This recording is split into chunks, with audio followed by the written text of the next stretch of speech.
우리 이 시간 오늘 은혜 받을 말씀은 에베소서 말씀인데요. 우리 에베소서 4장 17절에서 24절까지 말씀 함께 교독하겠습니다. 신약성경 314페이지 정도에 있습니다. 에베소서 4장 17절에서 24절입니다. 제가 먼저 봉독합니다. 그러므로 내가 이것을 말하며 주 안에서 증언하노니 이제부터 너희는 이방인이 그 마음에 허망한 것으로 행함과 같이 행하지 말라. 그들의 총명이 어두워지고 그들 가운데 있는 무지함과 그들의 마음이 굳어짐으로 말미암아 하나님의 생명에서 떠나 있도다. 그들이 감각 없는 자가 되어 자신을 방탕에 방임하여 모든 더러운 것을 욕심으로 행하되 오직 너희는 그리스도를 그같이 배우지 아니하였느니라.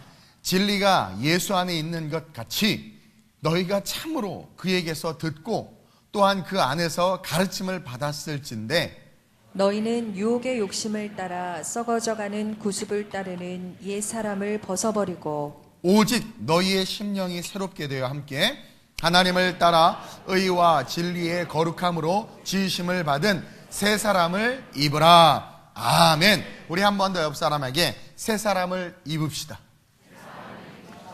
여러분이 입는다라고 할 때 이것은 내가 입어야 돼요. 입혀주는 게 아니라. 주희 집사님 혹시 성옥주사님 옷 입혀줘요? 아침에? 다 컸는데 옷 입혀주면 안 돼요. 우리가 입어야 돼요. 지금 이 말씀은 뭐냐면 너희가 복음에 대해서 듣지 않았느냐, 예수를 알지 않느냐, 하나님의 말씀을 알지 않느냐. 뭐예요? 하나님의 말씀을 알고 믿고 복음을 갖고 있기 때문에 우리는 옛사람의 구습을 벗어버리고 우리의 의지, 나의 의지로 우리가 새 사람의 옷을 입어야 된다라는 거예요. 어느덧 우리는 하나님께서 우리에게 주신 2018년이라는 그 1년을 살아왔어요.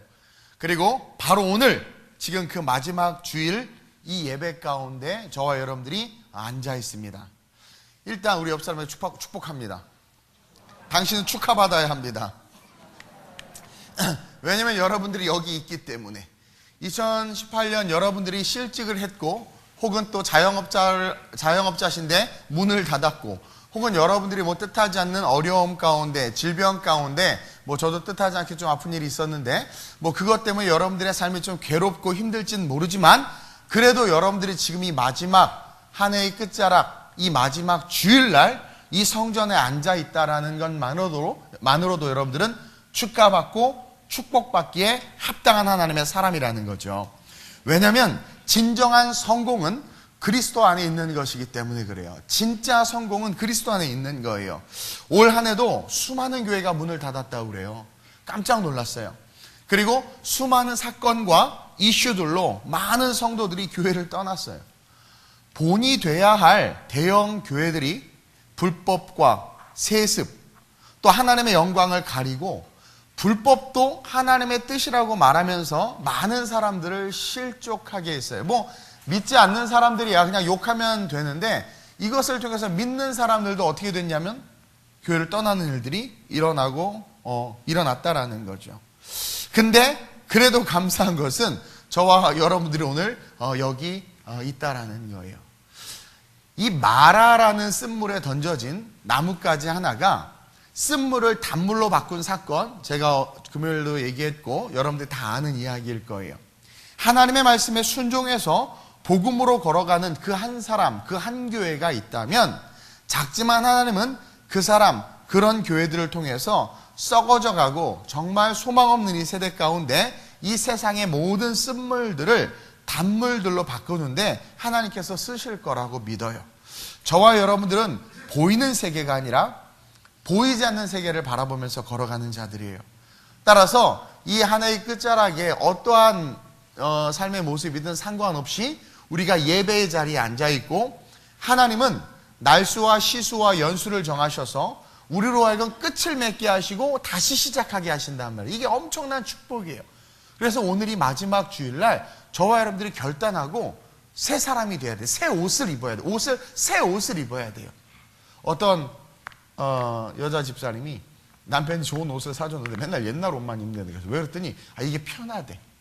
그리고 그래도 새 옷인데 입어야지. 이거 아껴 입는데. 아껴 입지 마세요. 좋은 거부터 입어야 되고요. 음식을 먹을 때도 꼭 그런 애들이 있어. 맛없는 거부터 먹어. 아니 맛있는 거부터 먹어. 옷도 좋은 거부터 입고. 그래서 빨리빨리 달아 없어지게 해야지. 시간 지나면 유행 다 지나가지고 그제서야 이거 아껴놓은 새 옷 꺼내서 입었는데 유행 다 지났어. 그런 어리석은 삶을 살지 마시고 항상 좋은 것부터 취해야 돼요. 좋은 것부터 먹고 좋은 것부터 해야 돼요. 대형 교회가 눈에 잘 띈단 말이에요. 우리 교회에서 충만이가 눈에 잘 띄죠? 등치가 커서 그래요. 그러면 눈에 잘 띄는 사람이 더 잘해야 돼. 더 하나님 말씀에 합당하게, 더 하나님 보기에 겸손하고, 더 하나님 보기에 아름답게 그 삶을 세워야 나가야 되는데, 그러니까 이게 조금 우리 이주영 집사님 보이지도 않아요. 괜찮아. 뭐 이렇게. 근데 충만이 너무 잘 보인단 말이에요. 조라도 확 보이고. 근데 그런 대형 교회 믿음이 오래된 자들, 목사들, 선교사들이, 그렇죠? 눈에 팍팍 띄는 그들이 옛사람의 구습을 쫓는 삶을 버리지 못하고 세속과 세상 가운데 의지함으로 말미암아 자기의 삶을 내어 던져버리니까 어떻게 돼요? 오늘 한국교회가 저와 여러분들이 이렇게 아파하고 있다는 거예요. 근데 제가 어제 말씀을 준비하면서도 느낀 거지만 우리에게 희망이 있다는 것은 그래도 오늘 이 시간 전 세계에서 하나님을 찬양하며 예배하는 이 예배들이 올려드려지고 있고 그 예배 속에서 정말 하나님을 사모하는 저와 여러분들이 있기 때문에 하나님은 우리를 통해서 일하실 줄로 믿습니다. 그 화면을 한번 잠깐 볼까요? 이게 좀 확대가 된 건가? 내가 좀 괜찮은 사진을 찾아보려고 했는데 요즘에 검색 능력이 딸려가지고요. 정말 열심히 공부하고 열심히 노력했는데 정말 자격증 중에서 가장 불필요한 자격증이 뭔 줄 아세요? 연말에 통계를 냈는데 자격증을 땄는데 아무 쓸모없는 자격증이 뭐냐면 정보검색사라는 자격증, 인터넷 정보검색사. 제가 만든 거예요. 초창기 때. 제가 1대 출제위원이고 자문위원이고 설립위원이고 내가 쓴 책도 있어요. 정보검색사. 그렇게 그 당시 때는 최고인 줄 알았는데 저놈의 구글 때문에 어쨌든 제일 필요 없는 그런 자격증이 되고 그렇다고 하는데 여러분들의 인생이 이러면 화려할 것 같고 저러면 위대할 것 같지만 여러분 모든 것이 다 헛되고 다 사라져요. 그래서 저도 검색 능력을 잃어버려서 내가 찾은 최선이에요. 제가 좋아하는 자작나무입니다. 그렇죠? 계절이 언제일까요? 그렇죠. 잘하네. 제가 좋아하는 자작나무인데 한여름과 가을에 이렇게 유럽을 달리다 보면 선교 때 제가 유럽을 좋아하는 이유 중에 한 가지인데 그게 뭐냐면 막 유럽을 달리다 보면 자작나무 숲을 자주 만나요. 이렇게 나무가 하얀색이고 이렇게 약간 듬성듬성하지만 그래도 푸른 잎들이 막 햇빛에 반짝이면서 바람에 불면서 저를 너무나 사랑한다고 고백하는 그런 자작나무들을 많이 만나는데요. 얼마나 아름다운지 몰라요. 제가 참 좋아하는 나무예요. 미루나무와 자작나무를 참 좋아해요. 미루나무는 근데 이름을 잘못 지었어. 미루나무. 그렇죠? 어쨌든 하늘을 향해서 쫙 솟아있는 나무가 참 아름답고 이 자작나무는 뭔지 모르게 순수함과 깨끗함이 있어서 제가 참 좋아해요. 저는 하늘의 끝자락에 서 있는 이 겨울나무들을 보면 가끔 이렇게 묵상을 하다 보면 은혜를 받곤 하는데 그게 뭐냐면 보기에는 여름과 겨울과는 다르게 앙상한 가지만 있어요. 그렇죠? 볼품이 없고 어떻게 보면 죽은 것 같기도 해. 그리고 겨울에는 사람들이 이 나무에 별로 시선을 두지 않아요. 거리를 달리더라도 이렇게 보자. 왜? 볼품이 없으니까. 그리고 왠지 열매 없는 것 같고 실패한 것 같고 그냥 죽은 것 같고 그렇게 보일 수 있어요. 근데 우리는 다 압니다. 알지만 인식하지 못하고 있는 게 뭐냐면 조금만 시간이 지나면 다시 이 앙상한 가지에 생기가 돌고 조금만 시간이 지나면 푸르는 잎사귀들이 막 돋아나기 시작하고 꽃이 피고 또 꽃이 핀 자리에는 뭐가 맺혀요? 열매가 맺히고. 그렇죠? 우리는 그것을 알지만 인식하지 못해요. 그러나 시간이 지나고 계절이 바뀌면 반드시 메마른 저 가지에 뭐예요? 푸르른 새싹이 돋는다라는 거죠. 그러면서 제가 느끼는 게 뭐냐면 세상이 참 덧없다는 것과 함께 저와 여러분들이 주님 다시 오시는 그날까지 결단코 천국을 바라보는 그 시선을 잃어버려서는 안 된다라는 거죠. 지금의 인생이 2018년 어떻게 살아오셨는지는 모르지만 저와 여러분들의 인생이 이 땅에서는 겨울나무와 같을지라도 영적으로 우리가 걸어온 삶의 그 미래에는 푸르름과 아름다움과 열매들로 가득할 것이라는 거예요. 하나님은요, 우리가 하나님을 향해서 했던 그 모든 것들을 기록하신다고 성경이 분명히 나와 있어요. 그래서 믿음이 없는 자들은 그 기록한 행위록으로 심판의 명분이 돼서 지옥에 보내시고, 믿음이 있고 예수가 있고 그 예수로 산 자들은 행위록이 필요가 없어. 예수로 산 것 때문에, 그 예수 때문에 그냥 천국 가는 거예요. 그래서 생명책에 이름만 딱 써놓는 거예요. 그러나 그러지 못하는 자들은 하나님이 공의 하나님이고 심판해야 되기 때문에 막 써놓는 거예요, 행위록에. 따라서 행위록에 기록된 것들은 결국은 뭐예요? 심판의 근거 자료가 되는 것이고, 우리가 주님을 바라보는 삶을 산다면 우리에게 있어서 하나님으로 말미암아는 모든 그런 행위는 상급으로 존재하는 거예요. 기록되는 것이 아니라 상급으로 존재하고 우리는 영원한 천국에 가는 그러한 주님의 자녀가 된다라는 거죠. 여러분, 언젠가 우리 주님이 다시 오십니다. 그리고 우리는 또 다른 어떠한 때를 맞이하게 될 거예요.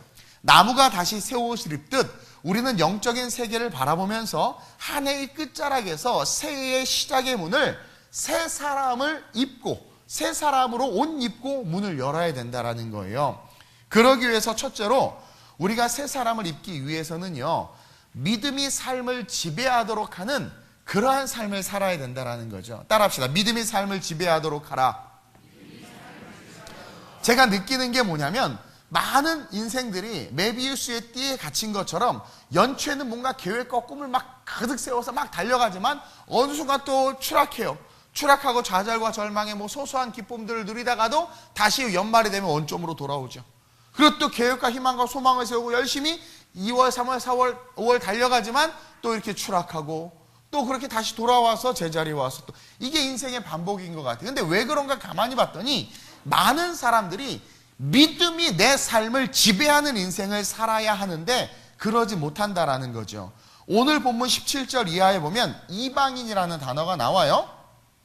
오늘 17절에 보면, 그러므로 내가 이것을 말하며 주 안에서 증언하노니 이제부터 너희는 이방인이 그 마음에 허망하고 것으로 행한 같이 행하지 말라는 거예요. 다시 말하면 너희는 이방인이 아닌데 왜 이방인처럼 행하냐라는 거예요. 예전에 은혜 받은 거 어디 갔냐라는 거예요.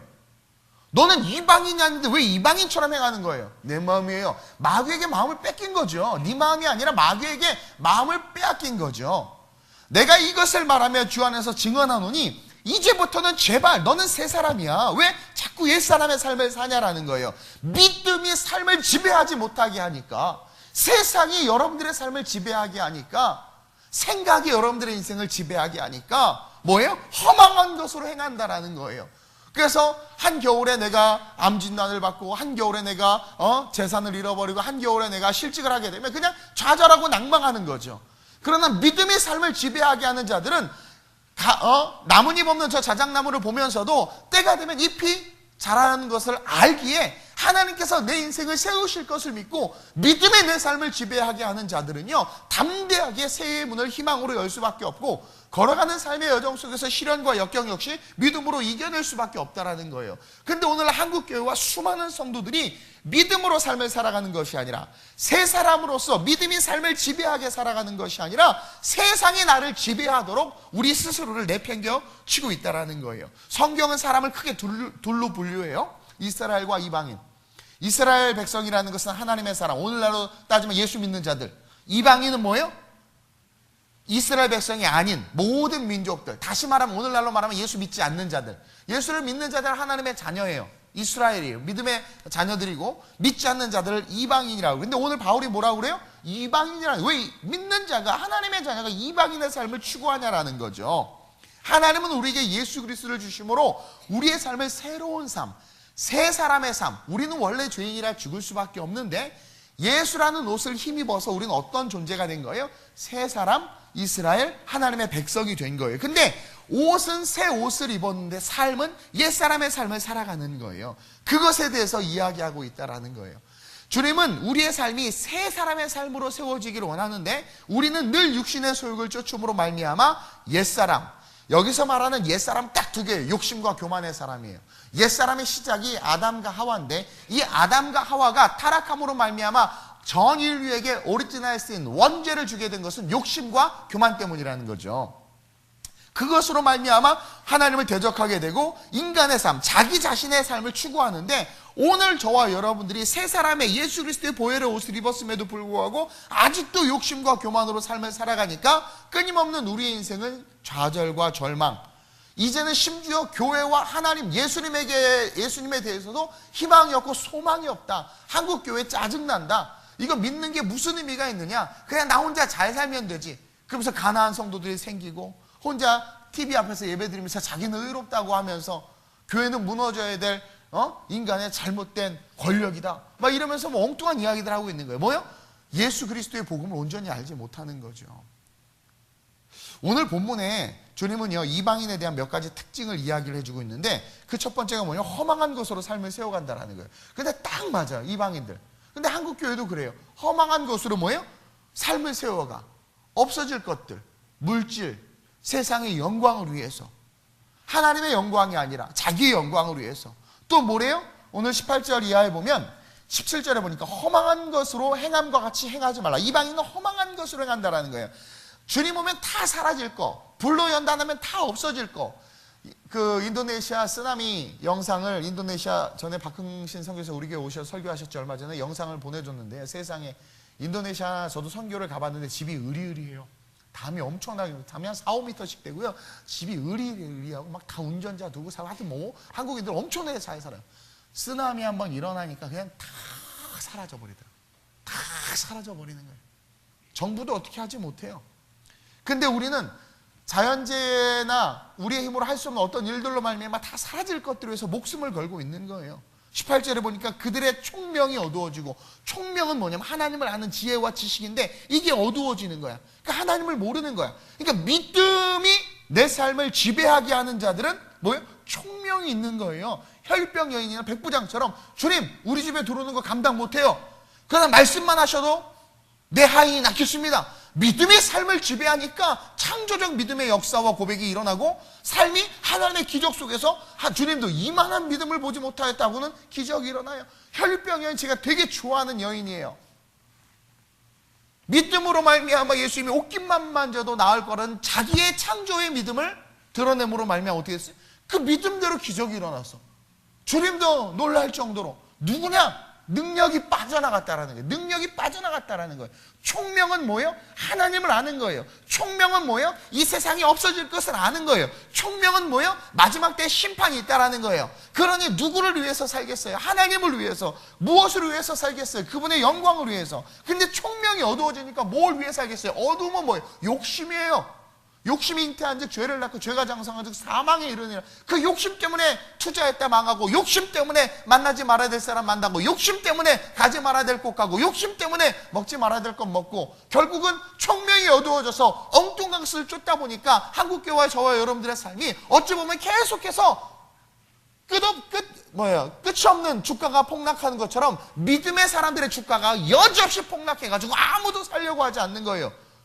그 믿음이라는 주식을. 그럼 또 뭐래요? 무지함과 그들의 마음이 굳어짐으로 말미암아 하나님의 생명에 떠나 있다. 이거 무서운 말이에요. 지금 이스라엘 백성들을 향해서 말하는데, 이스라엘 백성들이 뭐예요? 하나님의 생명에서 떠나 있다라는 거예요. 예수 그리스도, 하나님께서 이제 가장 귀한 선물, 그 예수를 알고 복음을 알매도 불구하고 겉으로는 그 옷을 입고 있지만 뭐예요? 우리의 삶의 실제와 실존은 세상에, 하나님에게서, 하나님의 생명에서 떠나 있는 거예요. 떠나 있는 거예요. 결국은 19절에 보니까 그들이 감각 없는 자가 돼서, 오늘 한국교회 너무 감각 없잖아요. 저도 감각 없어질 때가 있어요. 감각이 없는 거예요. 죄가 죄인 줄도 모르고 감각이 없어지고 자신을 방탕에 방임하는 거예요. 방임한다는 건 자기가 알아요. 그것이 방탕임을 알지만 그 방탕의 스스로를 풀어놔버리는 거죠. 생명에서 떠나 있는 사람들이 하는 행위예요. 모든 더러운 것을 욕심으로 행하는 거예요. 욕심으로. 근데 20절 시작. 오직 너희는 그리스도를 이같이 배우지 아니하였느니라. 지금 잘못된 옷을 입고 있다는 거죠. 아까도 말씀드렸지만 야고보서 1장 15절이에요. 함께 읽겠습니다. 시작. 욕심이 잉태한 즉 죄를 낳고, 죄가 장성한 즉 사망을 낳느니라. 그럼 여기서 욕심은 뭐냐? 하나님을 잃어버린 것. 욕심은 뭐냐? 총명을 잃어버린 것. 그러한 자들은 결국 뭐예요? 욕심으로 말미암아 죄를 잉태하고, 결국은 그 죄로 말미암아 죽어버린다라는 거예요. 그래서 우리의 삶이 조금만 어려워지고 힘들어지면 모든 걸 다 포기해버리는 어리석은 삶을 살아요. 그러나 믿음이 삶을 지배하게 하는 자들은 다르다라는 거죠. 그 믿음이 삶을 지배하도록 하나님께서 예수님을 보내주셨고, 우리에게 오늘도 이렇게 예배를 통해서 하나님을 알 수 있도록, 하나님을 바라볼 수 있도록 은혜를 주고 계시는 거예요. 에베소서 2장 3절에 보면 시작. 전에는 우리도 다 그 가운데서 우리 육체의 욕심을 따라 지내며 육체와 마음에 원하는 것을 하여 다른 이들과 같이 본질상 진노의 자녀이었더니, 이게 우리의 삶이라는 거예요. 2018년 어찌 보면 이러한 삶을 살았을지도 몰라요. 근데 하나님은 오늘 이 마지막 주 2018년 끝자락 이 거룩한 예배 속에서 저와 여러분들에게 다시 한번 은혜의 축복의 말씀을 주고 계시는 거예요.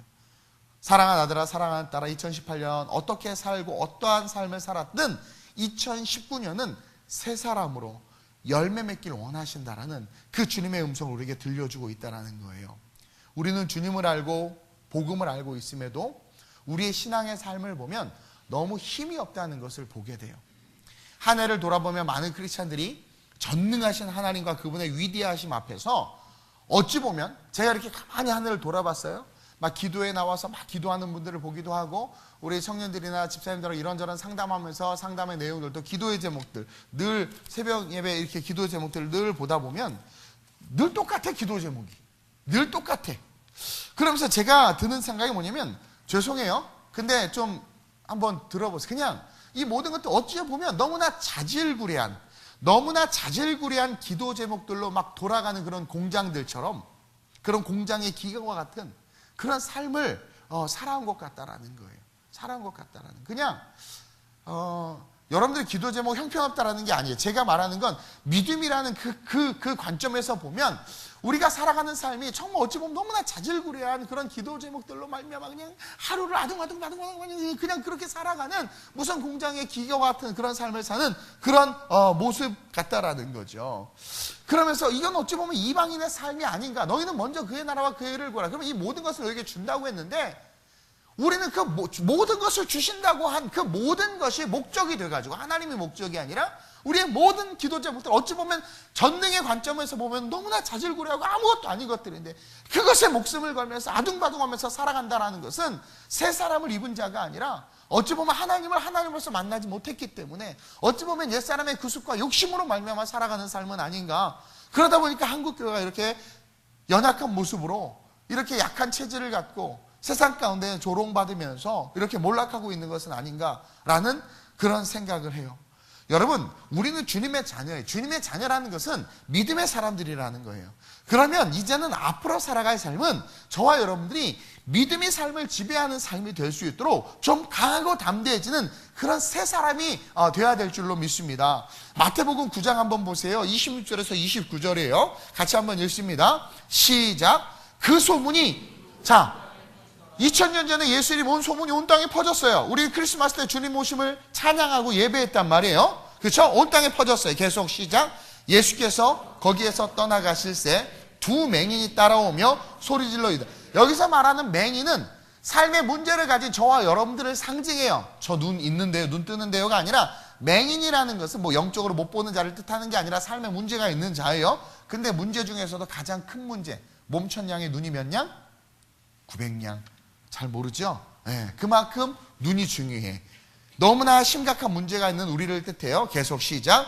다윗의 자손이여 우리를 불쌍히 여기소서 하더라. 계속. 예수께서 집에 들어가심에 맹인이 그에게 나아오거늘 예수께서 이르시되 내가 능히 이 일을 할 줄 믿느냐?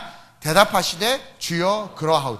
여기에 믿음이 삶을 지배하는 자와 생각이 삶을 지배하는 자의 차이가 있다는 거예요. 믿음이 삶을 지배하는 자는 주님께서 내가 능히 네 문제를 해결해 줄 것을 믿느냐? 네가 보지 못하는데 네 눈을 뜨게 할 것을 믿느냐? 사랑하는 동훈아, 너 죽전에서 동백으로 와서 또 동백에서 네가 세계 선교를 꿈꾸는데 능히 내가 너에게 준 꿈을 내가 이룰 것을 믿느냐? 하나님 저에게 물으세요. 왜냐하면 제가 믿음이 약해질 때가 있어요. 저도. 그때마다 제가 뭐라고 말하냐면, 마치 에스겔 골짜기에서 마른 뼈들에게 선지자에게 살아날 수 있겠느냐 하자 선지자가 아주 똑똑한 대답을 했죠. 에스겔이 뭐라고 그래요? 주님이 하십니다. 그러니까 주님께서 살리세요, 그들을. 저 역시 그렇게 고백해요. 주님이 하실 수 있습니다. 저는 할 수 없지만 주님이 하실 수 있습니다. 그러니까 그 믿음을 가지니까 제 안에 용기가 생기고 주님만 바라보니까 걸어갈 수 있는 거예요. 걸어갈 수 있는 거예요. 내가 능히 이 일을 할 줄 믿느냐? 내가 능히 네 남편을 회복시킬 걸 믿느냐? 내가 능히 네 사업을 일으킬 걸 믿느냐? 내가 능히 네 인생을 창대하게 하고 내가 능히 네 자녀를 고치고 내가 능히 네 인생이 하나님 보시기 아름다운 인생이 되게 할 것을 믿느냐라는 문제 속에 우리는 이성이 작동하면 네 믿어요 근데 좀 빨리 좀 해주세요. 아니면 믿어요 하지만 관념의 믿음이고 삶에는 실제가 되지 않으니까 걱정하는 거죠. 염려하는 거예요. 염려한들 우리 키가 한 자나 못 자라는데. 그러니까 우리의 믿음이 너무나 어느 순간 관념과 습관으로 전락해버린 거죠. 우리의 삶은 누구나 문제가 있는데 이 맹인들은 예수가 그 소문이 온 땅에 퍼진 거 예수에 대해서 그 지역에 다 알려졌는데 그 예수가 온 거죠. 그러면서 막 맹인들이 예수를 따라가는 거예요. 막 소리 지르는 거예요. 다윗의 자손 약속의 메시아여 우리를 불쌍히 여기소서. 기도지요 기도. 그래서 예수님이 가서 이러는 야 너 자꾸 나를 부르는데 주여 주여 부르는데 내가 능히 이 일을 할 줄 믿느냐. 여러분들이 어찌 보면 제가 자질구레하다라고 표현했지만 그런 기도 제목들을 가지고 막 기도함에 있어서 여러분들의 믿음의 태도가 정말 하나님이 그것을 이루어 주시고 아니 그보다 더 큰 것을 구하기를 원하시는 그 하나님이신 줄을 믿냐라는 거예요. 이 맹인들이 뭐라고 말하냐면 그러하오이다 하니 이에 예수께서 기적이 어디서 일어나요? 진실된 믿음의 고백. 이 맹인들은 의심하지 않았어요. 이에 예수께서 그들의 눈을 만지시며 이르시되 너희 믿음대로 되라 하시니 이게 믿음이 삶을 지배하는 그런 신앙이라는 거죠. 메마른 나무를 보면서 좌절하는 것이 아니라 저와 여러분들의 삶의 어떤 결론을 보면서 낙담하거나 낭망하는 것이 아니라 정말 믿음이 내 삶을 지배하도록 그 믿음으로 말미암아 푸르름을 바라보면서 열매 맺는 삶으로 2019년의 문을 여는 저와 여러분들이 됐으면 좋겠어요. 여러분 우리가 가진 이 믿음은 대단한 거예요. 성경에 겨자씨만한 믿음이 있어도 이 산을 들어 저리 옮기라고 한단 말이에요. 저는 2019년만큼은 여러분들이 그 믿음의 문제에 대해서 고민했으면 좋겠고 저랑 같이 2019년 표어가 거룩한 성장과 승리로인데 이 믿음에 대해서 2019년 같이 배우면서 거룩하게 성장하고 이 믿음이 주는 승리가 여러분들의 삶의 실제가 됐으면 좋겠다라는 거예요. 그래서 결단하시고 기억하시고 이제는 믿음이 내 삶을 지배하게 하리라. 소자야 낫기를 원하느냐? 네, 낫기를 원합니다. 네 믿음대로 될지어다. 믿음이. 어떤 청년 하나가 제가 뭔가를 약속을 했는데 제가 그 약속에 대해서 잘 움직이지 않는다고 느꼈나 봐요. 그러더니 하는 말이 난 목사님을 믿을 수 없어. 우리가 이만큼 조급한 거예요. 제가 다 생각하고 계획하고 있는데 우리 하나님도 마찬가지예요. 다 생각하고 계획하고 있는데 우리가 못 믿는 거예요. 내가 안 믿는 거예요. 그러면 그 믿음대로 돼요. 너희가 헤아리는 그 헤아림대로 헤아림을 당할 것이라고 그래요. 그래서 저는 하여튼 무조건 믿어요. 덮어놓고 믿지는 않아. 열어놓고 믿어요. 이게 열어놓고 믿어야 돼. 근거가 있어야 돼. 덮어놓고 성경도 하나도 모르면서 믿으면 아무 역사도 안 일어나요. 열어놓고 봐요. 하나님 써놨죠. 이거 내가 믿는다니까요. 그 꼼짝 못해요. 우리 하나님은. 정말 꼼짝 못해요. 내가 우리 주일학교 어떤 아이들 한 2명에게 약속을 했단 말이에요. 나는 근데 애들이 기억할까 하고 그냥 넘어갔어. 근데 어젯밤에 불현듯 불안감이 오는 거야. 어린아이와 같지 않으면 천국에 갈 수 없다고 그랬는데 그 어린아이의 특징을 보니까 너무 잘 믿어. 그래서 내가 약속을 했는데 아니나 다를까. 그래서 어제 약속한 걸 내가 준비를 했어요. 근데 아니나 다를까 아침에 바로 목양실로 들어왔어. 씩 웃으면서. 그래서 내가 우리 사모님하고 둘이 거봐 큰일 날 뻔했지. 애들이 약속을 기억한다니까. 근데 신뢰와 믿음을 가지고 왔는데 내가 준비를 안 하면 얼마나 실망하겠어. 저 인간 목사도 믿을 놈이 아니구만. 그럼 갈 거 아니겠어요. 오늘 그게 세상에 팽배하단 말이에요. 정말 팽배해요. 정말 팽배해요. 제일 못 믿을 놈이 목사라고 막 요즘에. 정말 그래요. 근데요. 왔는데 그러니까 이게 걸렸어. 사람은요 실족할 수 있고 뭐 약속을 못 지킬 수 있어요. 근데 제가 그러면서 느끼는 게 뭐예요? 우리 하나님은요 전능하세요. 없는 것을 있는 것처럼 불러요. 모든 것을 하실 수 있는 분이에요. 이해돼요? 그러니까 그분 앞에서 우리가 어떤 믿음을 갖고 있냐라는 거예요. 기도를 한 번, 두 번 했는데 응답을 못 받은 사람들 기도 하나 많아야. 행함이 중요해. 행함. 기도하고 행해야 돼요. 그렇죠? 응답을 못 받고 그러니까 하나님에 대한 신뢰가 없는 거예요. 그러니까 기도하지 않고 믿음이 삶을 지배하기보단 내 실력, 내 힘이 나를 지배하기를 원하는 거예요. 바벨탑을 만든 사람들, 그 바벨탑을 만든 사람들 핵심 멤버들이 그 프리메이슨들이에요. 이 프리메이슨들은 이제 이스라엘 백성들이 하나님의 백성들이 흩어지기 시작하면서 그 은사와 달란트를 가진 사람들이 있었어요. 그 석공들인데 그 당시 때 이제 자유롭게 돈을 받아서 원하는 것을 제작해주는 석공들을 프리메이슨이라고 하고, 동시에 메이슨이 석공이잖아요. 그리고 아브라함도 프리메이슨이었어요. 쉽게 말하면 우상을 조각해서 만들어서 파는 그런 사람이었으니까. 근데 자기의 모든 것을 쏟아서 지구라트 그 바벨탑을 만들었는데 하나님이 흩어버리셨죠. 열받았어. 그래가지고 오늘날 이 프리메이슨들은 그런 어떤 그 자기 중심적인 삶을 살아가는 자들은요, 끊임없이 자기 것을 드러냄으로 말미암아 하나님을 대적하려고 해. 그게 뭐냐면 내 힘으로 살아간다는 것, 내 능력으로 살아간다는 것. 이게 프리메이슨의 영성이에요, 사실은. 그래서 지금 앞으로 원월드, 뉴월드라고 말하는 성경에서 계시록에서 말하는 한 유력자가 일어나서 전 세계를 통합하고 적그리스도죠. 그리스도를 대적하는 그 사건 속에 등장하는 그 주인공, 그리고 그 주인공과 함께 어우러지는 그들의 세력의 그 중심에 누가 서 있냐면 바로 그러한 자들. 그들이요 대부분 다 복음을 아는 자들이에요.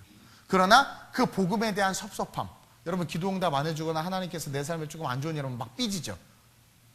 요주의 인물들이에요. 그런 사람들 삐지고 막 그런 사람들, 마귀가 그런 사람을 낚아채가지고. 여러분 그거 알죠? 기독교 언론사들이 나는 거 막 기독교 비판하는 그런 기독교 회사인데, 그런 사람들 관계된 자들이 다 교회에 상처받은 사람들이에요. 목회자 자녀, MK, PK들, 미셔너리 키즈나 패스터 키즈들, 그런 아이들 어려서 막 상처받고, 그렇죠? 교회 무서운 권사님과 장로님들이 목사들이 그러면 어떻게 그래가지고 막 이렇게 쫄면서 자라다가 세상은 악하다 막 이렇게 뿜어서 이렇게 하는 애들, 그런 애들. 그 보세요, 다 복음을 알고 예수를 아는 애들인데 그들이 하나님을 대적하는 거예요. 이게 무서워요. 그게 뭐냐면 하나님에 대한 실망, 어떤 교회에 대한 실망, 그런 것들로 말미암아 험블하트가 된 거죠. 그것을 마귀가 결단코 놓치지 않아요. 그래서 그들을 통해서 지금 한국 교회가 공격을 당하고 있는 거고, 사실은 교회를 공격하는 사람들이 전 크리스찬이었던 거 알죠? 쉽게 말하면 옛사람들. 새 사람이었다 다시 옛사람 된 자들. 우리는 그러한 옛사람들이 다시 새 사람이 되게 하기 위해서 우리가 진짜 새 사람의 옷을 입고 믿음으로 삶을 살아가는 것을 보여줘야 된단 말이에요. 믿음이 삶을 지배하게 해야 된단 말이에요.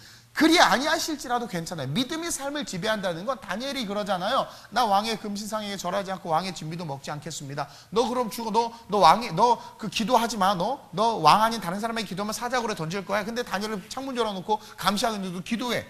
그러면서 사자굴에 던지잖아요. 그게 뭐라고 그래요? 나는 다른 신에게 절할 수 없고 하나님에게만 절할 거예요. 그리고 하나님 날 지켜줄 거야. 새 친구들도 그러죠. 하나님 날 지켜줄 거야. 근데 지켜주지 않아도 이게 믿음의 삶을 지배하는 거예요. 하나님이 날 지켜주지 않아도 사자밥이 되게 하고 풀무 뿌려서 다 내가 죽는다 할지라도 나는 왕에게 절하지 않아. 난 우상 섬기지 않아. 이게 믿음의 삶을 지배하는 자들이에요. 그렇기 때문에 그 믿음의 삶을 지배하는 자들은 세상이 감당하지 못하는 거야. 그리고 내 이익의 여부에 따라서 하나님을 믿고 안 믿고가 아니에요. 하나님은 하나님이시고 우리는 그분을 섬겨하는 종이에요. 그러니까 하나님은 하나님이신 거예요. 하나님이 나에게 잘해주면 하나님, 나에게 안 해주면 나쁜 놈 아저씨. 아니거든요. 그냥 하나님인 거예요. 그 믿음을 가지고 살아가는 거예요. 그렇기 때문에 진짜 믿음의 우리의 선배들과 우리의 믿음의 선진들은 가난해도 괜찮아요. 아파도 괜찮아요. 상대적 빈곤감 속에 허덕여도 괜찮아. 그냥 그 삶의 신앙이 소멸되지 않아. 왜? 신앙은 신앙인 거예요. 조건과 환경에 따라 움직이는 게 신앙이 아니라 하나님이 살아계시기 때문에 신앙은 내가 가난하든 부자든 내가 중환자실에 있든 건강에 돌아다니든 신앙은 신앙이란 말이에요. 그 믿음이 나를 지배하기 시작하면은요, 성경에 말한 모든 축복과 약속과 능력들은 세상에 나타날 수밖에 없는 거예요. 그런 새 사람을 입는, 제가 그랬죠. 입는다라는 건 내 의지를 가지고 내가 입어야 되는 거예요. 이제 우린 장성한 분량의 일을 컸어요. 이제 내가 이 말씀을 취해서 아멘하고 입는 거죠. 그래서 2019년은 내가 아무리 절망의 일이 있고 아무리 낙담의 일이 있어도 믿음이 내 삶을 지배하게 할 거야. 그것에 내가 삶의 환경에 지배당하는 것이 아니라 내 입술의 선포로 그 시련과 역경을 뚫고 갈 거야. 제가 그래서 한국교회에 대해서 계속 긍정의 말을 하는 게 그거고, 우리 교회가 작지만 마라의 쓴물에 던져진 나무가지처럼 작지만 저와 여러분들이 잘하면 이 잘함으로 말미암아 하나님 일하실 것을 믿고 그 비전을 가지고 걸어가는 거예요. 그 믿음으로 여러분들이 2019년의 문을 열었으면 좋겠다라는 거예요. 옛사람의 습관을 벗어버리고 새 사람, 내 믿음이 얼마나 자질구레한 믿음은 아닌가 좀 돌아보면서 좀 큰 믿음, 그리고 주를 위해서라면 정말 아까워하지 않는, 주를 위해서는 시간이든 물질이든 내 달란트든 아까워하지 않는, 뭔가 정말 하나님은 하나님이시니까 내 조건하고는 상관없이, 그리고 그분이 주시는 감동과 말씀에 내가 순종하리라 결단하면서 문을 여는 믿음이 삶을 지배함으로 말미암아 그 믿음대로 모든 것에 응답과 축복을 받는 그런 저와 여러분들이 됐으면 좋겠어요. 그러면서 둘째로 우리가 새 사람을 입기 위해서는요, 심령을 바꿔야 돼. 믿음이 삶을 지배하게 해야지 라는 결단과 함께 우리의 심령을 바꿔야 되는데, 23절에 아주 놀라운 말씀이 있어요.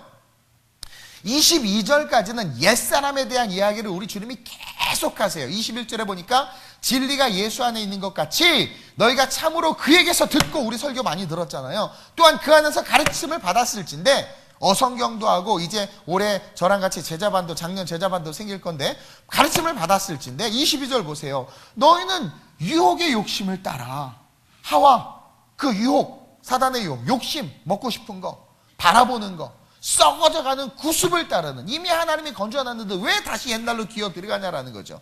그 옛사람을 벗어버리고, 오직 옛사람은 이성과 논리와 율법의 사람이에요. 그것을 벗어버리고 23절 다 같이 시작. 오직 너희의 심령이 새롭게 돼요. 여러분이 심령이 새롭게 된다는 것은 성령 충만함이야. 성령을 받아야 된다는 거예요. 우리가 새 사람을 입기 위해서 우리의 심령을 바꿔야 되는데, 어떤 심령이냐? 육의 심령. 육신의 생각은 사망이라고 그랬어요. 육의 심령에서 무슨 심령으로? 성령의 심령, 성령의 충만함으로 바꿔야 된다는 거예요. 성경의 사도행전은 분명히 뭐라고 말하냐면 성령을 구하라고 그랬어요. 아버지께서 약속하신 것을 주신다고 그랬어요. 그래서 2019년에 문을 열 때 이미 사실 여러분들은 다 성령 받았어요. 성령 받았어요. 단지 좀 섭섭하고 하나님 앞에 좀 삐지고 여러분들이 하나님의 뜻대로 살지 않으니까 가끔 그러죠.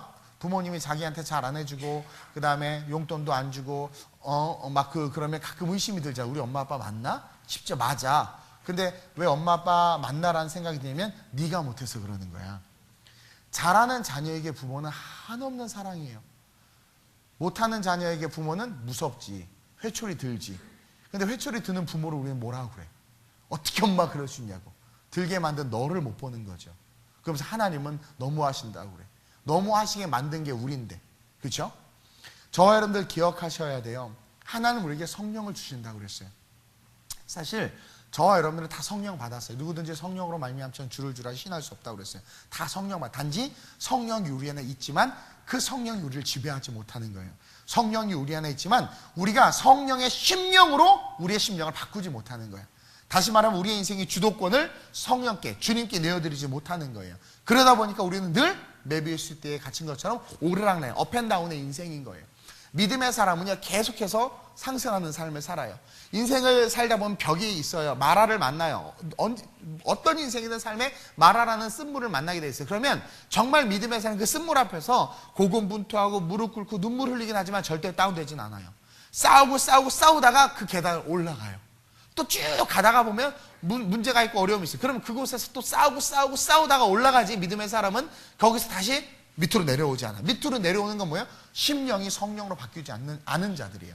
그래서 연초에는 와 하다가 신앙이 떨어지고, 신앙의 세월이 길수록 계속해서 상승하는 삶을 살아야 되는데 점점점 이상해지는 거죠. 그렇죠? 그래서 교회 직분이 높아질수록 자꾸 이상해지는 거야. 뭐가 문제가 있는 거예요. 그것은 뭐예요? 우리의 심령이 영의 심령이 아니라 육의 심령으로 우리 스스로가 그 주도권을 붙잡고 있기 때문에 그런 거라는 거예요. 저와 여러분들의 새 사람을 입기를 원한다면 오늘 22절 말씀처럼 오직 너의 심령이 새롭게 돼요. 성령을 사모하고 성령께 우리의 삶의 주도권을 내어드려서 성령이 우리를 이끌어갈 수 있도록 바꿔야 된다는 거예요. 그걸 어떻게 해요, 목사님? 마음에 감동이 오잖아요. 감동이 딱 올 때 있죠. 내가 새벽 제단을 쌓아야 될 것 같아. 감동이 와요, 안 와요? 가끔 올 때 있죠. 대답하지 마요. 피차 부담스럽네. 그럴 때 그 감동에 순종하면 우리는 뭐예요? 심령이 새롭게 된 삶을 사는 것이고, 감동은 오는데 웬일이야, 이런 감동도 주시고, 참나, 그리고 자, 계속. 그건 뭐예요? 감동을 내가 저 땅속에 묻어놓는 거야. 그럼 심령이 변화되는 게 아니라 뭐예요? 내 심령을 고수하는 인생이 되는 거죠. 그래서 유명한 성화 있잖아요, 성화. 거기 보면 예수님이 문 밖에서 문을 두드리고 있는 성화 알죠? 그런 거 좀 하나씩 사서 걸어 놓으세요. 이상한 포스트 모더니즘 그런 액자만 걸어 놓지 말고. 그 보면 문고리가 없는 거 알죠? 그러니까 성경을 잘 이해한 사람이 그 그림을 그렸어. 문을 두드리는데 보통 문고리가 밖에 있어요, 안에 있어요? 밖에 있지. 그래서 이렇게 땡기게 하잖아. 없어. 그냥 매끈한 문이야. 안에서 열어줘야지만 열리는 문이죠. 그렇죠? 그래서 우리 주님은 계속 녹화하는 거예요. 그러니까 주님이 그냥 어느 날 밤에 머리털 다 뽑아놓고 그냥 우리의 심령을 뒤집어 놓고 해서 감동대로 막 순종하는 맞아 죽을 것 같은 거예요. 그러니까 막 순종하게 하면 우리는 로봇이지. 프로그래밍 하는 거 아니야. 우리 신다수 선생님이 막 프로그래밍 그대로만 움직여요. 로봇이지, 로봇. 그건 로봇이에요. 그러니까 하나님 뭐예요? 감동. 똑똑. 열어주느냐 안 열어주느냐는 누구의 의지예요? 우리의 의지예요. 그 내 의지가 성령을 팔로우하느냐. 페북은 맨날 팔로우 누르는데 과연 성령을 팔로우하느냐라는 거예요. 그게 심령이 바뀌는 거예요. 그래서 2019년만큼은 그러니까 작은 감동, 그 감동이 정말 깜짝 놀랄 감동이어도 한번 해보세요. 그럼 더 깜짝 놀랄 축복이 온다니까요. 그 감동, 그게 심령을 바꾸는 거예요. 제발 여러분들이 육체의 심령, 옛 심령을 계속 고수하면 여러분들은 옛사람이 되는 거예요. 그러면 옛사람이 되면 자꾸 옛사람의 구습을 쫓아가게 되고, 옛사람의 구습을 쫓아가게 되면 욕심으로 삶을 살게 돼요. 욕심으로. 그래서 보니까 봉사와 섬김이 멀어지고, 또 뭐예요? 총명이 어두워져요. 그리고 자꾸 허망한 것이 중요한 줄 알고 막 허망한 데 쫓아다녀. 막 허망한 데 쫓아다녀. 그러니까 어떻게 되는 거예요? 무너지는 거야. 근데 심령이 바뀌면 어떻게? 생명을 자꾸 쫓아다녀. 심령이 바뀌면 생명을. 그런 저와 여러분들 되시길 주님의 이름으로 축원드립니다. 그러면서 결론적으로 이 세 사람은 나의 행복은 오직 하나님의 뜻을 행하는 데서 시작된다는 것을 아는 사람이에요. 그래서 2019년만큼은 나의 행복은 남편이 승진하고 월급을 더 많이 갖다 주고, 내 자녀가 아주 명문사립고에 들어가고 좋은 대학에 들어가고, 내가 하는 사업이 막 번창해서 돈을 수억 버는 것이 행복이 아니라, 여러분들이 행복의 정의를 제대로 이해해야 돼. 행복이라는 것은 뭐냐면 오직 하나님의 뜻을 행하는 데서부터 시작된다는 걸 알아야 돼요. 여러분, 기쁨이 여러 종류가 있는데요. 막 온몸에 전율이 오면서 눈물이 나는 기쁨은 월급봉투 오른다고 그런 기쁨은 안 와. 그 달라요. 마치 아이가 딱 해산했을 때 갓 태어난 아이를 보면서 그 눈물을 흘리고 그 감동이 오는 그 감동은 물질로는 절대로 살 수 없는 감동이에요. 그러니까 감동도 종류와 질이 다 달라요. 진짜 순도 100%의 감동과 행복의 인생은 뭐냐? 바로 하나님의 뜻을 행할 때 나타나는, 그 하나님의 뜻을 행할 때 그 순간 내가 느끼고 경험하는, 그리고 그것이 지속됨으로 말미암아 세워지는 인생이 진짜 행복한 인생이라는 거예요. 우리가 하나님의 뜻을 행하는 일에 전적으로 헌신하면 고통과 즐거움, 우리가 봐봐요. 제가 경험한 건데요.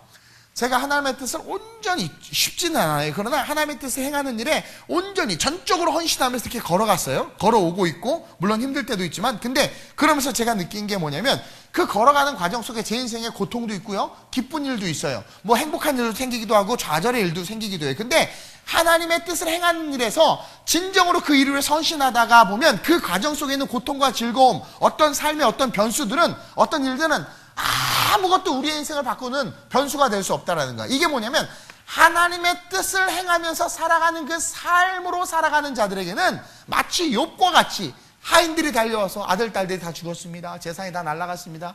가축들이 다 죽었습니다. 이런 변수가 일어났단 말이에요. 근데 그 변수가 아무런 장애가 안 되는 거예요. 그게 뭐냐면 믿음이 모든 것을 이기는 삶이 되는 거예요. 그리고 제가 말했죠. 믿음이 지배하는 삶을 살아가는 자들은 갑자기 상상할 수 없는 나쁜 소식들이 막 들려요.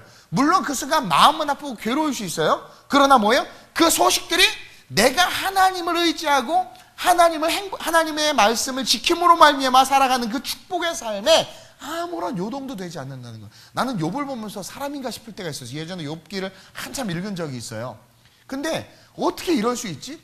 자식이 죽고 다 제살이었는데도 주시는 하나님이시오? 취하시는 하나님이시다라는 그런 고백이 어떻게 있을 수 있나 가만히 봤더니 진짜 그 욥은요 하나님의 뜻을 행하는 데에서 그 누리는 그 기쁨에 충만했던 거예요. 그러니까 어떤 것도 시련과 고난이 안 와. 제가 이제 오늘 공동회의 때 말하겠지만 우리 윤시섭 장로님이 많이 괴로우셨어요. 저 때문에. 왜 그러냐면 제가 11년 동안 사례비를 안 받았단 말이에요. 한 가정이 10년 동안 제 월세, 제 임대 아파트에 사는데 월세를 내주고 또 저는 자녀도 없어요. 뭐 나중에 가짜 했지만 하나님께서 안 주셨거든요. 평생 살다 죽자 해가지고 그냥 이렇게 쭉 걸어오고 있어요. 그냥 뭐 돈 들어갈 때도 별로 없고 그냥 그렇게 살아오고 있는데 교회가 좀 커지니까 몇몇 분들이 아니 장로님이 계신데 말이야. 그 목사님 그것도 안 챙겨줘. 제가 고집 부린 거예요. 내가 고집 부린 거예요. 그러니까 무슨 말인지 뭐 기분이 안 좋으세요, 여러분? 제가 그런 거란 말이에요. 막 제가 고집 부려서 우리 장로님 아무 힘이 없으세요. 그래서 뭐 가만히 계셨는데 제가 그렇게 삶을 살아오면서 그렇게 결단할 수 있었던 거 그리고 그 과정 속에서 많은 어려움들이 있었거든요.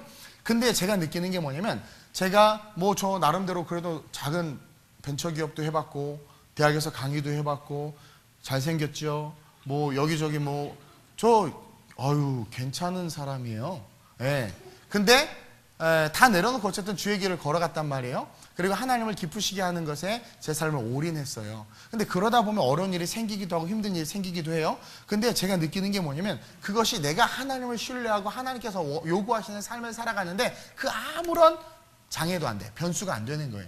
그것 때문에 내가 뜻을 바꾼다거나 그것 때문에 뭔가 내가 선교적 삶의 태도를 바꾼다거나 그것 때문에 내가 뭔가 내 인생을 다르게 간다거나 하지 않는다라는 거예요. 그냥 비가 오나 눈이 오나 바람이 부나 검은 머리가 파뿌리가 될 때까지 맞죠? 검은 머리가 파뿌리 맞죠? 될 때까지 그냥 그 길을 걸어가는 거예요. 그게 뭐예요? 나의 행복은 오직 하나님의 뜻 행하는 데서부터 시작되는 것을 알고 그 행복을 맛본 자들이 살아갈 수 있는 삶이라는 거예요. 오늘 24절에 보세요. 하나님을 따라 의와 진리의 거룩함으로 지으심을 받은 새 사람을 입으라. 뭘 따라가야 돼요? 하나님을 따라. 하나님을 따라가는 인생. 그것이 하나님을 따라감으로 말미암아 그 안에서 누리는 그 행복, 그 기쁨, 그것을 알기에 끊임없이 의와 진리의 거룩함으로 지으심을 받은 그 모습 그대로 새 사람을 입다라는 것은 그것을 keep going 하는 거예요. 그냥 지켜나가는 거예요. 쭉. 그러니까 하나님께서 내게 주신 사명 그리고 우리가 아는 그 복음이 실제임을 알기에 그 복음을 해서 살아가는 삶을 걸어가는 거예요. 제가 1년 동안 이렇게 뉴스들을 보면서 느낀 게 뭐냐면 다른 연도와 다르게 옛날과 다르게 요즘에 의도치 않게 죽는 사람들이 많아. 물론 옛날에도 많았는데 근데 옛날에는 인간의 어떤 실수나 잘못으로 의해서 많이 죽었다면 과학과 문명의 발달한 오늘 이 시대의 자료와 통계들을 보면은요 자연재해로 말미암아 죽은 사람들이 많아. 이 자연재해는 인간의 이거 범위를 넘어가요. 쓰나미로 말미암아, 지진으로 말미암아 여러 가지. 물론 인간의 과욕과 탐욕 때문에 그런 사고들이 일어나고 뭐 원전의 피해들이 있을 수 있지만 그것보다도 더 갑작스럽게 그냥 인생의 끝을 맞이하는 게 뭐냐면 자연이라고. 그리고 지금 보여지는 그런 모든 현상들이 지금 마지막 때를 가리키고 있다고 선교학자들이 이야기를 해요. 그러면 우리가 깨달아야 된단 말이에요. 이 땅에서 집 짓고 땅 사고 하는 삶이 물론 이 땅에서는 가치가 있지만 그거 열심히 하세요. 하지 말라는 거 아니에요. 그러나 그것보다 우선시되는 정말 여러분들 뭐 노후 준비하려고 막 보험 들고 막 하는데 어떤 분은 그냥 괜찮아 하고 보험도 안 들었는데 갑자기 뜻하지 않게 어려움이 생긴 거예요. 그래가지고 병원에 갔는데 보니까 엄청나게 금액이 나오는 거예요. 감당을 못해. 우리 김주원 집사님 아버님이 나름 준비를 했는데 가서 보니까 적용을 하나도 못 받는 거예요. 1,000만 원이 났어. 1,000만 원. 근데 다행히 감사하게 무슨 고위험군이 돼가지고 5%만 내면 되는 걸로 돼가지고 살았지. 안 그러면 우리 하진이 하준이 굶어 죽어야 됐을지도 몰라. 웃자고 하는 얘기예요. 우리가 나름대로 막 준비하고 뭐 하지만 여러분 앞으로 다가올 세상은 우리의 힘으로 이겨낼 수 있는 게 아무것도 없어요. 아무것도 없단 말이에요.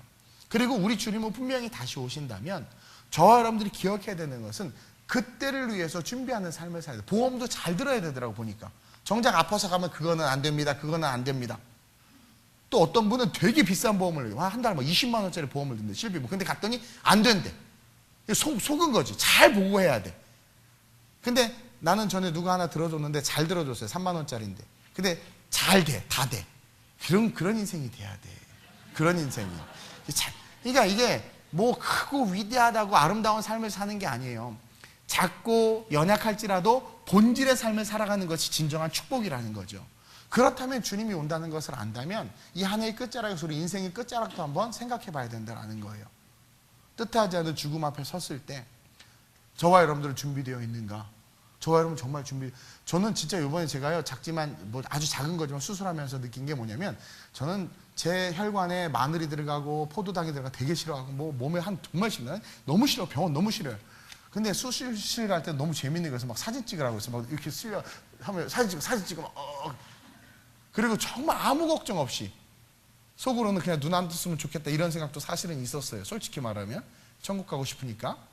근데요, 저와 여러분들이 정말 마지막 때를 바라보고 삶을 산다면 죽음을 두려워하지 않는 인생이 돼야 되고, 그 죽음 앞에서 준비된 인생이야말로 정말 퍼펙트한 인생이다라는 그런 생각이 들어요.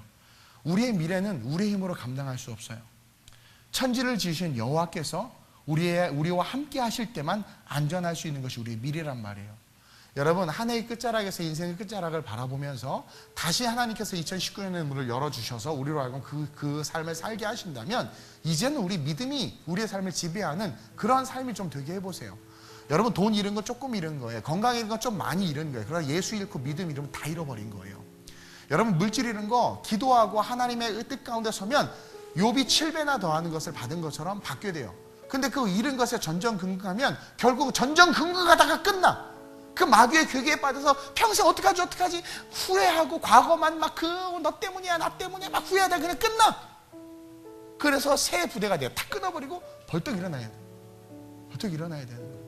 건강이요, 하나님이 만지시면, 성경은 예수님은요 사복음서에서 많은 사역을 감당했지만 100% 퍼펙트하게 한 사역이 병자를 치유한 거예요. 예수님은 병자 치유하는 사역은 100% 다 하셨어. 그의 믿음하고 상관없이 아픈 자들이 나왔을 때 다 고쳐주셨어. 이것은 영적인 것을 의미하기도 해요.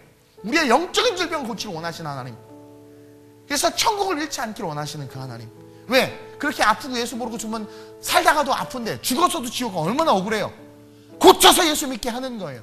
예수의 흔적을 줌으로 말미암아. 이제 믿음의 삶을 좀 지배하게 해봅시다. 우리 2019년 새해의 희망을 주면 그 하나님이 전능하심을 믿고 여러분 믿음으로 걸어가세요. 하나님이 다 하세요. 그 믿음을 제발 가졌으면 좋겠어요. 그 믿음으로 걸어갔으면 좋겠어요. 저 개척할 때요, 선배 목사님들이 너 총 맞았지 그랬어요. 총 맞은 것처럼 빵빵. 왜 그러랬더니 야 11조 성도 10명 있어야 돼. 너 청년들 보니까 걔네들 뭐 좋은 직장 다녀? 아니요, 다 백수인데요. 너 미쳤구나. 너 부자야? 아니요, 저는 외모만 귀족인데요. 아무것도 없어요 진짜. 그리고 최악의 사업 쫄딱 망한 상태, 최악의 상황에서 개척을 한 거예요. 근데 하나님이 하라고 해서 순종해서 걸어왔어요. 세상의 방법하고는 전혀 다른. 근데 지금 오늘 이 시간 이 자리에 서 있어요. 하나님이 하신 거지. 이게 하나님이 하신 거지. 인간 방법으로 다 해놓고 하나님이 하셨다고 하니까 세상 사람도 웃지요. 그러니까 너무나 하나님의 이름을 망령되이 일컫고 있어요. 오늘날 목사로부터 성도들이. 여러분, 믿음이 좀 삶을 다스리게 했으면 좋겠어요. 그리고 여러분들의 좋아하는 선호도를 쫓아가는 삶이 아니라 말씀이 가르쳐주시는 그 가르침의 삶으로 삶의 방향을 바꿨으면 좋겠어요. 그리고 심령을 바꿔야 돼요. 2019년 노크하실 때 나는 화가 났어. 자존심이 상했어. 그래서 주님 노크해. 그거 아니잖아. 싫어요. 쟤를 나가게 하든가 내가 나갈 거예요. 양자택일 하세요. 아니, 도대체 누군지를 모르겠어. 이 존재의 근원이. 네가 잘못했다고 하고 네가 품어. 싫어요. 그러니까 심령이 안 바뀌는 거예요. 어떤 심령? 육의 심령. 허망한 것을 쫓아가잖아요. 총명이 어두워지잖아요. 욕심을 쫓아가 결국 죽는단 말이에요. 그러나 그래 참고 그냥 I'm so sorry 그냥 한마디 하는 거예요. 그냥 확 와버리세요. 근데 재밌는 건 그 한마디 한 거를 우리 하나님도 그냥 감정 안 실어도 돼. 괜찮아. 감정 안 실어도 되고요. 눈 안 쳐다봐도 돼. 괜찮아. 아, 미안해. 그냥 와요. 근데요, 그 말 한마디 한 거 있죠? 그것을 우리 주님이 너무 기쁘게 여겨. 너무 기쁘게 여겨. 자식이 막 집안을 어드럽혀서 막 패는데 잘못했어 죽어도 잘못했다 말 안 해. 더 열받아서 후드로 패요. 근데 잘못했어. 또 그런 애 있어요. 일단 매만 들면 지가 뭘 잘못했는지도 모르는데 잘못했어. 그러면 때릴 수도 없어요. 이 엄마가. 아저씨 그렇죠? 회개하시길 주님으로 축원드려요. 정말 하나님께서 그 작은 고백이지만 순종해서 가만히 탁 내뱉는 그 순간 역사하세요. 아니 우리가 회개하면 알죠? 회개하고 또 그 죄 짓잖아요. 우리 옆 사람에게 너 회개한다. 우리도 회개해요. 하나님 다시는 나이트 가지 않겠습니다. 그리고 캬바레로 간단 말이에요. 뭐 너무 내 설교 언어가 되게 옛날 60년대 같아. 어쨌든 하나님 다시는 술 먹지 않겠습니다. 내가 양주를 쳐다보면 사람이야. 그럼 또 막걸리로 바꾸고 도박하자게 고수들에서 포카로 바꾸고 이게 안 된단 말이에요. 하나님 내가 세상에 즐거움에 빠지지 않겠습니다 하고 농구하다가 또 축구하고 알지만 하나님은 그 회개의 기도를 기뻐하세요. 그래서 2019년의 문을 열면서 우리가 우리의 심령을 바꾸도록 노력했으면 좋겠어요. 정말 하나님이 똑똑할 때마다 고집 부리지 말고 좀 저도 고집 피울 때가 좀 있어요. 사실은 사람 다 그래. 여러분 저 별 거룩하지 않아요. 생긴 것만 좀 잘생겼지 뭐 별. 그래서 저도 막 하나님 앞에 씨름할 때가 있단 말이에요. 근데 그때마다 결국은 하나님이 이기게 하는 그게 축복이다. 그러니까 내가 이기는 것이 아니라 하나님이 이기게 하게 하는 거예요. 그게 축복이에요. 그러면 하나님께서 지치고 힘든 것에 있어서 우리가 수고한 것에 있어서 반드시 실수한 것에 있어서 반드시 정확하게 성경에 뭐라고 말하냐 7배를 더하세요. 7이라는 숫자는 완전수거든요.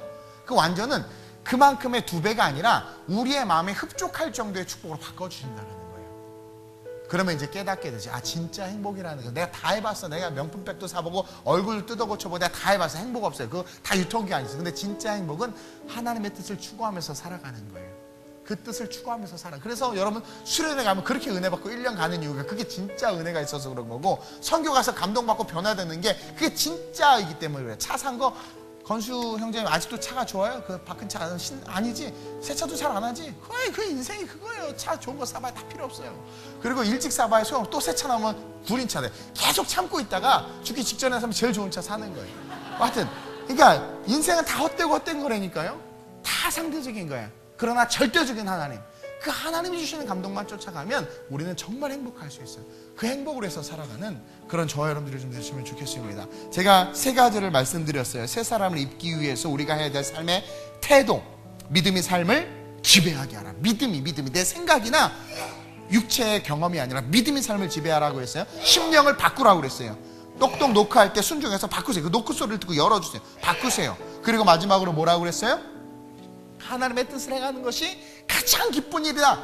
여러분 스스로에게 주문을 걸어도 돼. 하나님의 뜻을 행하는 것이 가장 기쁜 일. 그건 맞아요. 써놓으세요. 2019년 하나님의 뜻을 행하리라. 노크하면 문 열어드리리라. 그렇죠? 그리고 뭐예요?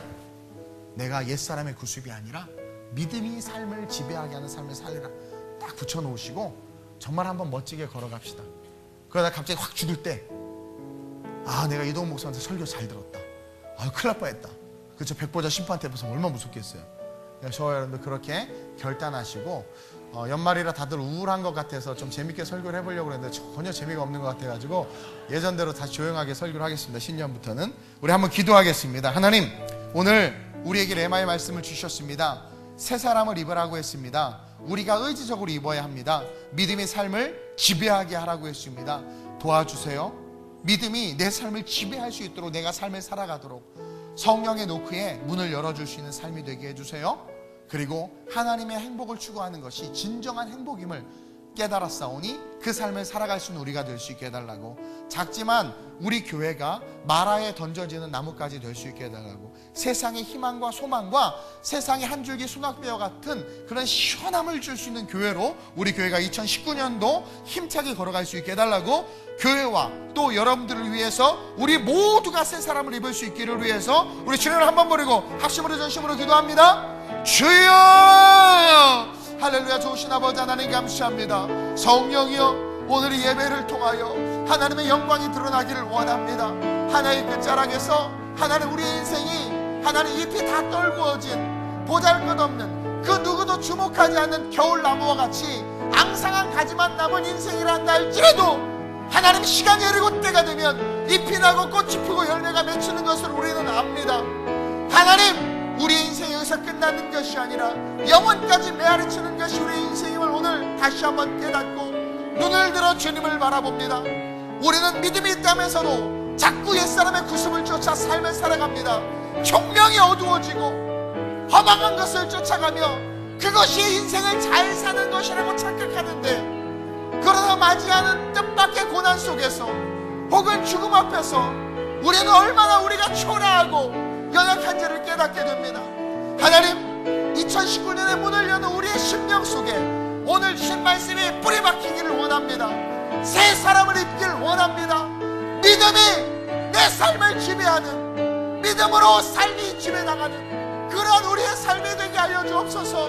앙상한 가지와 같은 내 삶에 믿음이 그 삶을 지배함으로 푸르름이 열려지는 삶을 바라보게 하시고, 믿음으로 말미암아 한국교회와 믿음으로 말미암아 열방을 향하여 우리 교회가 푸르름을 줄 수 있는 그 믿음으로 일하는 교회 되게 하시고, 아름다운 우리의 모든 성도들의 삶이 성령의 감동, 성령의 두드리심에 순종하여 심령이 변화되는 육신의 심령에서 성령의 심령으로, 세속의 심령에서 믿음의 심령으로 변화될 수 있도록, 그래서 하나님만을 높이며 하나님을 행복하게 하는 것이 가장 행복한 것임을 깨닫고 주님의 영광에서 살아갈 수 있는 우리 모두가 되게 하여 주옵소서. 하나님의 은혜로 말미암아 오늘 우리가 이 자리에 있음에 감사합니다. 하나님의 은혜로 말미암아 2018년 힘들고 어려운 일들이 있었지만 신앙을 놓지 않고 믿음을 놓지 않고 서 있을 수 있게 하시니 감사합니다. 주님, 주를 위해서 한 모든 것들은 사라지지 않습니다. 그 축복이 영원한 상급으로 영원한 천국에 있습니다. 그 주님 바라보고 일어설 수 있는 2019년 맞이하게 하여 주옵소서. 힘있게 문을 열어젖히게 하여 주옵소서. 마음의 힘을 잃은 자들은 성령의 능력으로 그 마음에 새 힘이 임할지어다. 삶의 좌절로 낭망으로 아파하는 자들은 성령의 능력으로 희망과 소망을 갖게 될지어다. 하나님의 역사하심으로 우리 모두가 기쁨을 누리게 하여 주옵소서. 하나님, 한 해를 돌아보니 어느 순간 우리의 옷이 많이 낡았음을 봅니다.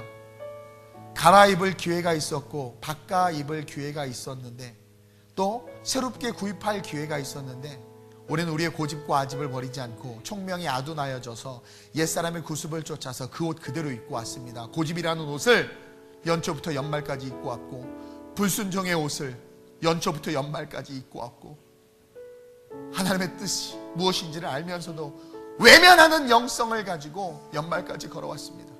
내 힘으로 살아보려고 했지만 결과는 실패였고, 그 실패 때문에 가족에게 상처를 주고 이웃에게 상처를 주고 한국교회의 실패로 믿는 자들로 하여금 실족하게 하고 하나님, 많은 사람들을 아프게 하는 그러한 결론과 결과로서 우리가 지금 이 자리에 서 있음을 봅니다. 하나님, 모두가 절망이라고 합니다. 정치, 경제, 문화, 사회 모든 영역들이 지금 어둠이 가득합니다. 그러나 이때 이 마지막 주일날 주님은 아름다운 우리 교회 강단을 통하여 새 사람을 입으라는 희망의 메시지를 주셨습니다. 낡은 옷을 벗기를 원합니다. 그리고 다시 한번 새 옷을 우리의 의지를 가지고 입어야 합니다. 우리가 입어야 합니다. 하나님, 이제는 생각이 내 삶을 지배했고 경험이 내 삶을 지배했고 내 고집과 자존심이 내 삶을 지배했다면 오늘 이 시간 이후로 아름다운 우리의 모든 성도들, 2019년의 문을 여는 우리 성도들의 그 마음과 삶과 믿음은 이제 믿음으로, 그 믿음이 삶을 지배하게 하는 영성과 그 결단으로 일어서는 삶이 될 수 있도록 축복하여 주옵소서. 겨자씨만한 믿음이 있어도 이 산들로 옮기라면 옮겨질 것이라고 했습니다. 믿음은 능력입니다. 이제는 내 힘이 아니라 하나님의 힘으로 살아갈 수 있는 인생 되게 하시고, 내 꿈이 아니라 하나님의 꿈을 꿈으로 훌륭한 수준을 넘어 그레이트한 수준으로 삶을 살아가는 우리의 삶이 되게 하여 주옵소서. 끊임없이 지금도 노크하시는 주님을 외면하면서 살아왔는데 내 것 잃어버리는 것 싫고 내 시간 빼앗기는 것 싫고 내가 남에게 못나 보이는 것 싫어서 노크하는 주님의 음성을 외면했는데 심령을 바꾸라는 말씀을 들었기에 2019년만큼은 아름다운 우리의 모든 성도들 노크하시는 주님에게 문을 열어주는 육체의 심령에서 성령의 심령으로 심령이 바뀌는 축복이 있게 하여 주옵시며, 진정한 행복은 하나님의 뜻을 행하는 것임을 알기에 어찌하든 하나님의 뜻을 행하기 위하여 힘쓰므로 저절로 모든 것이 부흥하며 저절로 모든 것이 성장하는, 땅을 다스리고 정복하며 충만케 되는 역사가 그 삶의 실제가 되는 자들로 설 수 있도록 우리 모든 성도들에게 하나님 축복해 주옵소서. 하나님, 잘 살아왔습니다. 부족한 것도 많았지만 그래도 잘 살아온 것은 오늘 우리가 이 시간 이 자리에 있다라는 것입니다. 주님의 은혜와 그 사랑에 감사하며 새 사람을 입기를 결단하며 좋으신 우리 주 예수 그리스도의 이름으로 감사하며 기도드립니다. 아멘.